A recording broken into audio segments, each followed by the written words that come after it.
저는 박근혜 7시간 들으면서 눈물이 나더라고요. 혹시나 하면서 기다리다 죽어갔을 아이들에게 너무 미안했습니다. 정치자 남성남님 이런 문자들 지금 들어오고 있는데 권영철 선임 기자. 네. 예.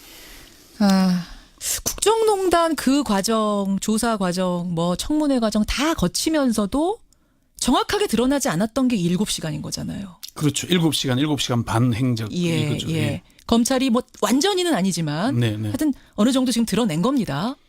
그렇죠. 그 시간 동안 박근혜 전 대통령이 당시 청와대에서 뭘 하고 있었는지가 이제 실체가 드러난 거죠. 예. 오늘 와이뉴스 예. 그중에서도 어떤 내용을 좀 다뤄볼까요? 김현정 앵커가 궁금한 걸 물어보시죠. 아직 풀리지 않은 의문.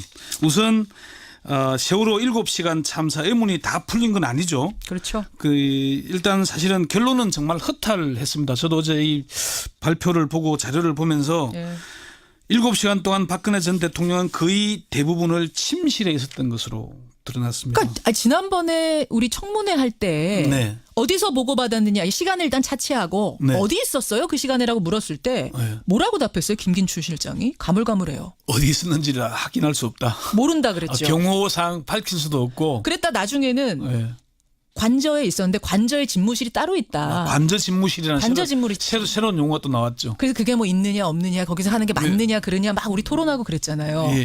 근데 알고 보니까 그것도 아니고 대부분 침실에서 있었다는 거예요. 딱 박근혜 전 대통령이 한 일은 간단하게요.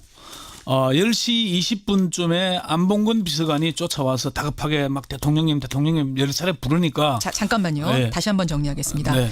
오전 9시 19분에 네. 그 수뇌부들이 청와대 수뇌부들이 텔레비전 자막을 통해서 사고 소식을 처음 접합니다. 그리고 상황 보고서만 만드는데 40분이 흘러갑니다. 10시에 보고서가 작성이 됐답니다. 이거를 듣고 아무리 전화를 해도 안 받는 거예요, 대통령이. 네. 일단은 전화로 급히 보고를 해야 되는데 저 침실에 있는 대통령이 아무리 해도 안 받으니까 그걸 갖고선 달려갔다는 거죠. 누가 달려갔어요? 아니 이제 안봉근 비서관한테 전화를 했죠. 예. 좀 보고를 받게 조치해 달라라고 했고 예. 일부가 완성이 되니까 상황병이 쫓아가서 상황병이 경호관을 통해서 그 요리하는 담당하는 김마급 씨한테 줬다. 예. 그냥 주니까 받아서 대통령한테 보고한 게 아니고 예. 그거를 침실 앞 탁자에 올려놨다. 요게 일보가 이렇게 된 겁니다. 그러니까 탁자가 일보를 보고를 받은 거죠. 탁자 보고였습니까? 네. 일보가 10시 네. 20분에 탁자 보고가 이루어진 겁니다, 여러분. 네. 그리고 그 비슷한 시간에 그러면 잠깐만요. 예. 그러면 탁자에다 놓고 네. 똑똑 두드리지도 않고 그냥 간 거예요? 또 통상 그 대통령이 내실에 침실에 있는데 두면은 이제 보겠거니 하고 간 거죠. 아니 지금 이 상황이 두면은 보겠거니 할 수 있는 상황이 아닌 거잖아요. 그 김마급 씨가 그걸 알 수가 없는 거죠. 김나급 씨야 그렇다 치더라도 네. 그걸 준 사람 말입니다. 청와대 수뇌부 말입니다. 자 그러고 나서 어떤 일이 벌어진 거예요? 자동차를 타고 그리고 거기서도 이제 김장수 안보실장이 위기관리센터에 가서 전화를 또 걸죠. 전화를. 그것도 안 받습니다. 예. 그래서 이제 안봉근 비서관이 이영선 그 경호관의 차를 타고 예. 이 관저까지 가서 예. 문을 두드리고 대통령님 여러 차례 불러서 겨우 나와가지고 예. 김장수 안보실장이 긴급한 보고를 해야 되니까 통화를 하자고 한다. 예. 그래요 하면서 이제 22분에 안보실장한테 전화를 한 거죠. 그러면 탁자가 그 경비병이라고 아까 하셨나요? 상황병. 상황병이 전령. 일단 이 일보 보고서 들고선 탁자에 놓은 게 10시 그건 김마급 씨가 놓은 겁니다. 예, 네. 들고 가서 네. 10시 19분에서 20분 사이 탁자 보고가 이루어졌고 거의 동시에 뭐 김장수 실장도 출발을 한 거예요. 아니요, 김장수 실장은 안 갔고 안봉근 비서관이 처음 대통령님께서 전화를 안 받는다 하게 이제 김장수 실장이 전화를 오니까 예. 상황이 좀 긴박하다 싶으니까 쫓아간 거죠. 그렇죠. 그렇게 해서 10시 22분에 탁자에 있는 거 들고선 들었는지 안 들었는지는 모르겠지만은 저건 김장수 실장에게 전화를 해서 지시했다는 걸 보니까 최소한 그걸 받거나 예. 뭐 그래 안봉근 비서관이 뭐라고 얘기했거나 두드려가지고 말을 했거나 네네. 어쨌든 첫 김장수 박근혜 두 사람의 전화 통화는 10시 22분입니까? 그 내용 그렇죠. 10시 22분입니다. 첫 통화가. 그래요. 이게 첫 지시인 셈입니까? 보고자 지시. 그렇죠. 그게 8시 52분에 이제 세월호가 기울기 시작했고 예. 54분에 이제 119 신고가 됐고 예. 57분에 목포 해양경찰서가 해경 1, 2, 3정에 네. 전화해서 사고 현장으로 이동 지시를 했는데 사고가 일어난 지 1시간 30분이 지나서야 이제 그렇게 된 거죠. 다시 정리하겠습니다. 10시 22분에 대통령의 목소리를 처음 듣습니다. 네. 수뇌부가요. 10시 25분에 국가안보실이 관계부처에다가 대통령 지시사항입니다. 라고 얘기를 하고요. 네네. 배는 5분 뒤인 10시 30분에 완전 침몰을. 완전 침몰. 그 시간에 해경청장한테 전화해서 특공대 투입 뭐 어쩌고 저쩌고 얘기를 한 겁니다. 5분 뒤에 첫 대통령 지시사항이 내려진 뒤 5분 뒤에 완전 침몰합니다.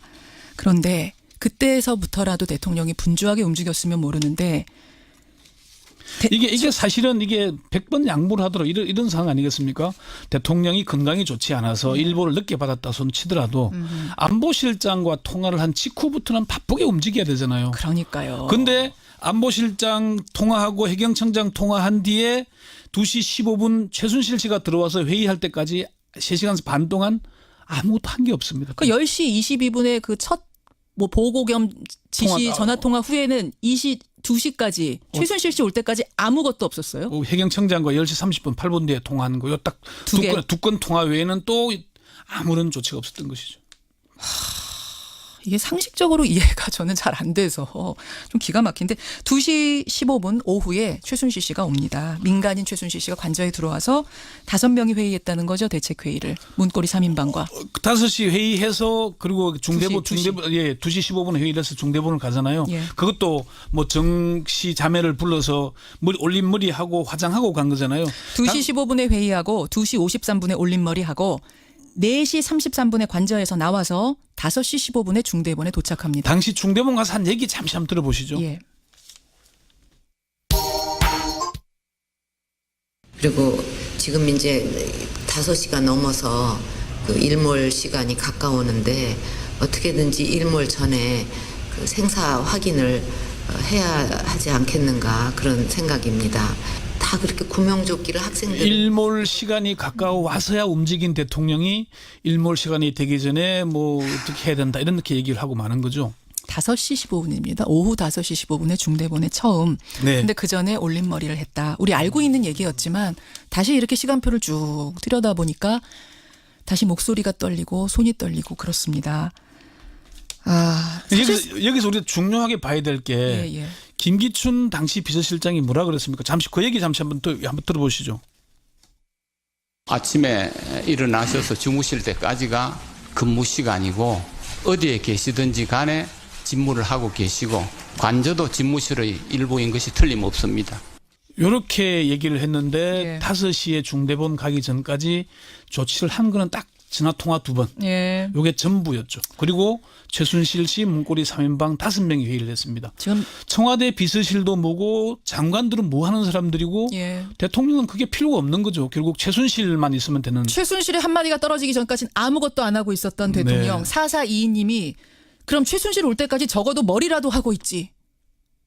이러셨어요. 뭐 그것도 맞는 말씀이에요. 참. 그럼 그거라도 했으면 2시에는 움직였을 거 아닙니까? 머리라도 하고 있지. 5시까지 뭐 하고 있었던 건가? 이런 얘기가 왜 안 나오겠습니까? 자, 오늘 Y. 네. 그럼 왜 그렇게까지 보고 시간을 조작하고 거짓말을 했을까? 왜 이제 이런 것들을 왜 처음부터 사실대로 얘기하지 않았을까? 그러니까 첫 번째는 대통령이 아무것도 하지 않았다는 사실을 숨기기 위해서 아니겠습니까? 당일 대통령이 출근하지 않은 채 관저에 머무르는 바람에 보고 시간도 놓치고 골든타임도 놓치고 이게 드러나면 그게 국회에서 계속 추궁이 됐었잖아요. 유족들이 문제를 제기했고요. 두 번째는 최순실 씨의 존재 사실을 숨기기 위한 것 아니겠습니까? 그 5인 회의에 최순실이 있었다는 얘기는 사실 안 했어요, 여태. 그러니까 그동안 국정에 관여하는 게 없었다고 발뺌을 해왔는데 예. 최순실 씨가 와서야 중대본 가는 게 결정됐다 그러면은 그럼 진짜 대통령은 박근혜가 아니고 최순실이 아닌가 하는 의혹을 살 수밖에 없잖아요. 그렇죠. 그 대목이 컸을 겁니다. 그리고 제가 이게 취재하는 과정에서 새롭게 확인한 사실인데 뭡니까? 청와대 기류가 처음에는 철저한 수사 진상규명을 지시했답니다. 아무도 가리지 말고 상하 가리지 말고 철저하게 수사해라. 박근혜 전 대통령이 예, 청와대 기류가. 청와대의 기류가 그런데 예. 박근혜 대통령의 행적에 대한 7시간의 행적의 문제가 제기되기 시작하면서 예. 청와대의 기류가 변하기 시작했답니다. 세월호 진상조사위원회 꾸려졌을 때 얘기하시는 거예요? 그 전부터. 전부터도. 그래서 7시간 얘기가 나오기 시작하면서 유병헌 쪽으로 확 쏠리고 예. 세월호 선원들 내기로 책임이 돌아가고 그러니까 박근혜 대통령의 책임을 묻히지 않기 위해서 그러니까 박근혜 대통령 청와대는 국민을 위한 게 아니라 박근혜 대통령의 아무 일도 하지 않았다는 걸 숨기기 위해서 애를 써왔던 것이죠. 지금 국민의 생명은 참 뒷전이고. 청취자 한 분이 이런 질문 주셨어요. 10시 22분에 첫 보고인 것을 이게 이제 사실로 드러났는데 이것이 팩트입니다에서는 10시 17분이라고 했었죠. 15분. 15분이라고 했었죠. 불과 7분 차이밖에 안 나는데 그걸 뭘 그렇게 조작했을까? 골든타임 마지막 구조의 마지막 시간이 10시 17분으로 봤거든요. 예. 최소한 그 전에 대통령이 움직였다는 게 그렇게 중요했던 모양입니다. 이 사람들한테. 그래서 예.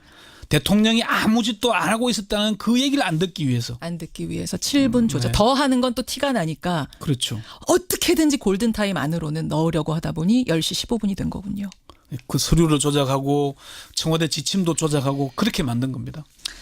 어제 그 유족들이요. 이 뉴스를 보면서 눈물을 또 흘리시더라고요. 얼마나 많이 울었을 텐데 여태까지. 눈물이 마를 법한데 이 얘기를 들으면서 또 어머니가 펑펑 우시는 거 보니까 정말 마음이 찢어지는 것 같았습니다. 아이고, 예, 뭐 아직 다 드러나는 거 아닙니다. 참 힘겹지만 우리 듣는 것도 힘들지만 정확히 밝히고 다시는 이런 일이 없게끔 막는 게 우리 할 일이겠죠? 그렇습니다. 철저하게 진상을 규명할 필요가 있다는 건 바로 그런 겁니다. 3시간 반 동안도 사실은 뭘 했는지 궁금하잖아요, 국민들은. 그럼요. 대통령이 그 시간 보고를 받고도 뭐 했는지. 3시간 반 동안 아무것도 안 하고 있었다? 그럼 대통령은 왜 필요했지 하는 생각이 의문이 들잖아요. 여러분 어떻게 들으셨습니까? 의견 받으면서 인사드리죠. 권영철 선임 기자 수고하셨습니다. 네.